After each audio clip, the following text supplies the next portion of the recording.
Sylvia Solano recognised her killer.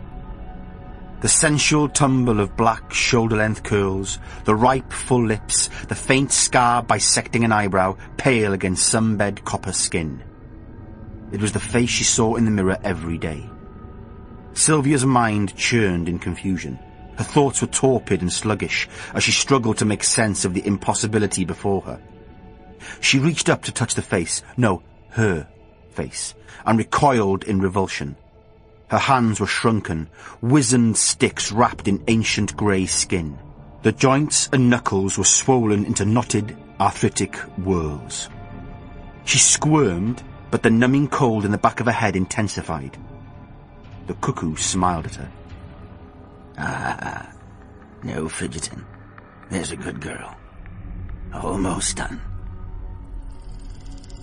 Despite appearances, it wasn't her voice, but some alien other, ragged and jagged with a heavy drinker's feedback. She'd heard it before, but the icy anaesthetic snaking through her system made it so hard to focus. All she wanted to do was sleep, to curl up and fold into herself forever. There. That's better, she said. A faint, final bubble rose to the gradually glaciating surface of her consciousness. Washington, D.C., Georgetown. She'd been late for a property showing. Parking was a bitch.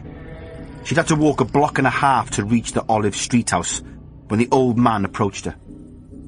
She thought he was local at first. Good suit, smart shoes. But the stains and stubble said differently.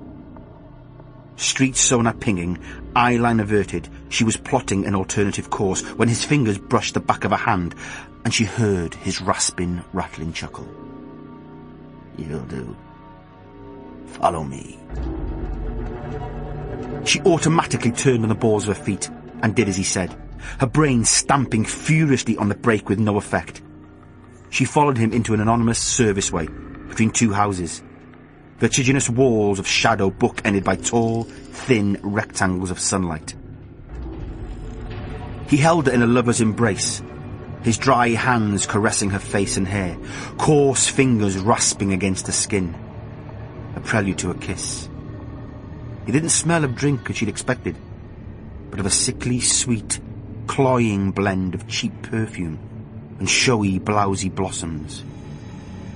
This won't hurt, he assured her, with unexpected tenderness. And he was right. She felt no pain as he pressed his fingers to the sides of her head, just a chill tickle and crackle of electricity as the life was slowly stripped from her cells. The bubble burst.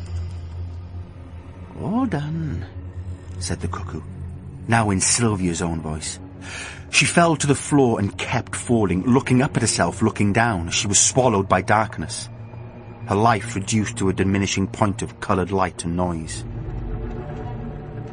I suppose it's too late to ask now, said the cuckoo, her voice a distant echo, another world away. But you wouldn't happen to know where I could find Gwen Cooper?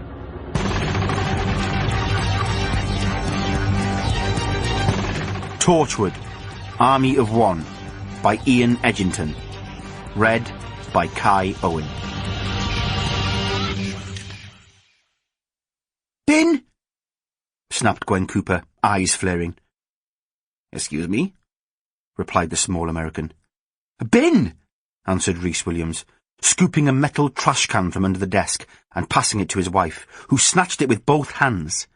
Rhys managed to hold up Gwen's hair in time as she buried her face in the receptacle, vomit boiling up like lava. The sound of retching echoed noisily around the vault. Is she... again? The small American indicated the papoose and the blissfully snoring form of Anwen strapped to Rhys's chest. What? Oh, you mean up the duff? No, she isn't, he said. Water? Came a booming voice from the bin. Rhys handed her a bottle. Much gargling, rinsing and spitting followed. Headaches, migraines more like. Come on, just recently. Been knocking about, something rotten. Perhaps we should leave this until later, ventured the American. Sample complete. Ready to continue?